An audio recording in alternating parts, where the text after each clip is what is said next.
Hello दोस्तों, आप सभी का झारखंडी मुद्दा में स्वागत है। आज की इस वीडियो में टॉप 15 न्यूज को देखने वाले हैं, तो चलिए वीडियो को स्टार्ट करते हैं। धनबाद में हाथियों का तांडव, शख्स को कुचलकर मौत के घाट उतारा। झारखंड के धनबाद जिले में हाथियों ने एक व्यक्ति को कुचल दिया है, जिससे उसकी मौत हो गई है। इस घटना के बाद इलाके में हड़कंप मच गया है। हाथियों के झुंड को देखते लोग दूर भागने लगे। स्थानीय वन अधिकारियों ने सोमवार को बताया कि घटना राज्य की राजधानी रांची से करीब 200 किलोमीटर दूर तब हुई है, जब 30 हाथियों का झुंड गांव में अचानक तोपचांची इलाके में कनवटार गांव के बीती रात दाखिल हो गए हैं। वन अधिकारियों के मुताबिक मृतक की पहचान ज्ञानचंद महतो के तौर पर की गई है। सोमवार शाम को उसके शव का पोस्टमार्टम कराया गया है। इस सीजन में पहली बार जमकर बरसे बादल। अगले 3 दिनों तक कैसा रहेगा मौसम? रांची समेत झारखंड का मध्य भाग, बोकारो, गुमला, हजारीबाग, खूंटी और रामगढ़ के अलावा दक्षिण भाग, पूर्वी सिंहभूम, पश्चिमी सिंहभूम, सिमडेगा, सरायकेला, खरसुआ में मंगलवार को भारी बारिश हो सकती है। इसको लेकर भारतीय मौसम विज्ञान केंद्र रांची के द्वारा येलो अलर्ट जारी किया गया है। दूसरी ओर रांची में सोमवार को सुबह में भी बादल छाए रहे और आंशिक बारिश हुई है। इसके अलावा 24 जुलाई को दक्षिणी भाग के अलावा पूर्वी भाग, देवघर, दुमका, धनबाद, गिरिडीह, गोड्डा, जामताड़ा, पाकुड़, साहिबगंज के अलावा रांची व मध्य भाग में भारी बारिश की संभावना है। 25 जुलाई को भी उत्तर पूर्वी भाग और दक्षिण पूर्वी भाग के झारखंड के कई जिलों के लिए चेतावनी जारी की गई है। पिछले 24 घंटे के अंतराल पर कई स्थानों पर हल्की से मध्यम दर्जों की बारिश हुई है। मौसम विभाग के आंकड़े बताते हैं कि 1 जून से 22 जुलाई के बीच झारखंड में आमतौर पर 414.9 मिलीमीटर वर्षा होनी चाहिए, लेकिन इस अवधि में मात्र 203.5 मिलीमीटर बारिश हुई है। यह सामान्य बारिश से 51% कम है। मौसम विभाग के आंकड़े बताते हैं कि 1 जून से 22 जुलाई के बीच झारखंड में आमतौर पर 414.9 मिलीमीटर वर्षा होनी चाहिए, लेकिन इस अवधि में मात्र 203.5 मिलीमीटर बारिश हुई है। यह सामान्य बारिश से 51% कम है। पिछले 24 घंटों के दौरान झारखंड के पूर्वी सिंहभूम जिले में सबसे ज़्यादा 38.8 मिलीमीटर बारिश हुई है। इसके बाद खूंटी में 13 मिलीमीटर बारिश हुई है। धनबाद में 3 मिलीमीटर बारिश हुई है। बारिश की रफ्तार धीमी होने से पूर्वी सिंहभूम समेत अन्य क्षेत्र में धन रोपनी कम हुई है। मंगलवार को गुमला, खूंटी, सिमडेगा, पश्चिम और पूर्वी सिंहभूम और सरायकेला में बारिश को लेकर येलो अलर्ट जारी किया गया है। 24 और 25 जुलाई को भी कोल्हान में भारी बारिश का अनुमान है। जमशेदपुर का अधिकतम तापमान 33.8 डिग्री सेल्सियस और न्यूनतम तापमान 26.2 डिग्री सेल्सियस रिकॉर्ड की गई है। मुख्यमंत्री हेमंत सोरेन की अध्यक्षता में कैबिनेट की बैठक बुधवार को होगी। सभी विभागों को इससे संबंधित जानकारी भेज दी गई है। विभागों ने अपने अपने स्तर में तैयारियों भी शुरू कर दी है। सूत्रों के अनुसार नए मंत्री के पास जो विभाग हैं उनमें सर्वाधिक काम हो रहा है। कृषि मंत्री एवं ग्रामीण विकास मंत्री के विभागों से आधा दर्जन के करीब प्रस्ताव कैबिनेट में आ रहे हैं। कृषि विभाग से किसानों को दूध पर मिलने वाली प्रोत्साहन राशि में बढ़ोतरी होगी और वर्तमान में प्रति लीटर 3 रुपये की दर को 5 रुपये प्रति लीटर करने का प्रस्ताव है। विधानसभा चुनाव के मद्देनजर प्रदेश कांग्रेस ने अपनी तैयारी तेज कर दी है। इसी क्रम में पहला लक्ष्य रामगढ़ को वापस पाने का रखा गया है। रामगढ़ से पिछले चुनाव में जहां कांग्रेस की ममता देवी ने जीत दर्ज की थी, इस साल में झारखंड में विधानसभा चुनाव होंगे। इसी कड़ी में हेमंत सोरेन कैंपेन कर रहे हैं। उन्होंने धार्मिक स्थलों के बारे में बात की। हेमंत सोरेन ने कहा कि मैं सभी से महिलाओं को उनके फॉर्म भरने में मदद करने का आग्रह करूंगा, ताकि हम उन्हें सशक्त बना सके और उन्हें आत्मनिर्भर बना सके।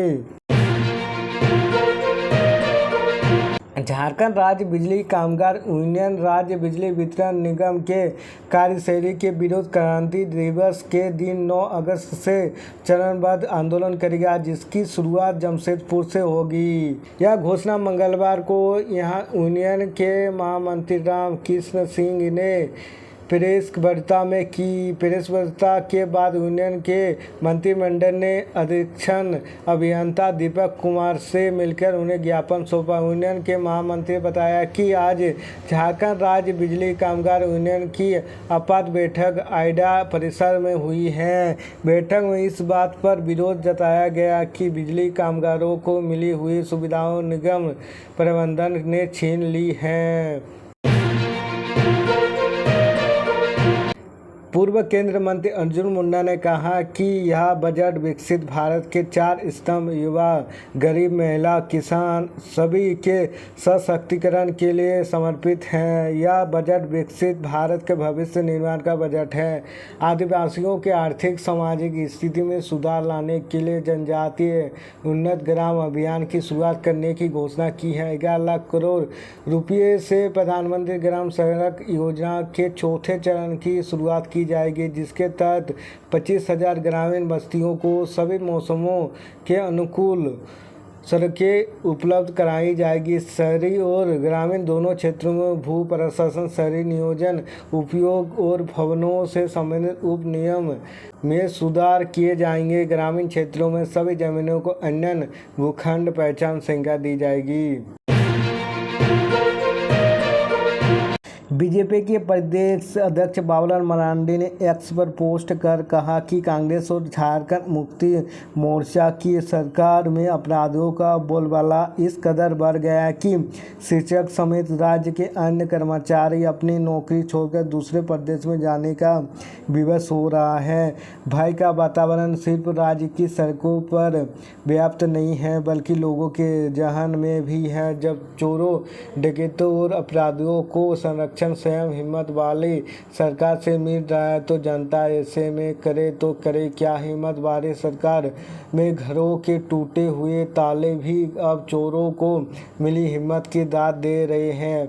महिलाएं असुरक्षित हैं, बच्चे डरे हुए हैं, झारखंड वासी परेशान है और हेमंत सोरेन में अपराध और अपराधियों का कोई निदान नहीं है।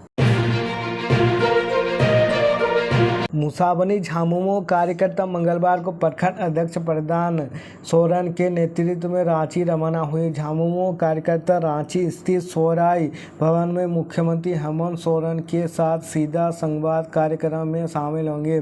प्रखंड अध्यक्ष प्रधान सोरेन ने बताया कि प्रखंड व पंचायत कमेटी के सदस्यों के साथ मुख्यमंत्री के साथ सीधा संवाद करेंगे। अनियंत्रित बाइक से गिरकर 2 युवक गंभीर रूप से घायल। पूर्वी सिंहभूम के 32 सरकारी विद्यालयों में संचालित पुस्तकालय के लिए पुस्तकों की खरीद की जाएगी। इसका निर्णय सोमवार को डीसी मनीष कुमार की अध्यक्षता में आयोजित जिला स्तरीय पुस्तकालय समिति की बैठक में लिया गया है। साथ ही समिति ने पुस्तकालय के लिए पुस्तकों का चयन किया है। पुस्तकों का क्रय राज्य योजना मद से किया जाएगा। गुमला जिला के थाना में अब प्रतिदिन पूर्वाह्न 9 बजे से 12 बजे तक थाना प्रभारी जनता की समस्या सुनेंगे।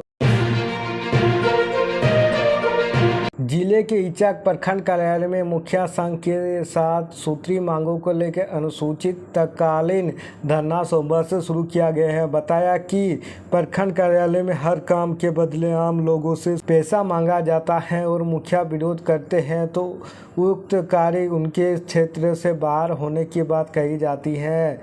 संघ का कहना है कि मुखिया पंचायत का जनप्रतिनिधि होता है और पंचायती राज में पंचायत भवन में ही सब कुछ होना है, लेकिन प्रखंड कार्यालय में जनप्रतिनिधि को दरकिनार कर दिया गया है और पदाधिकारी खुद कमान संभाल रहे हैं।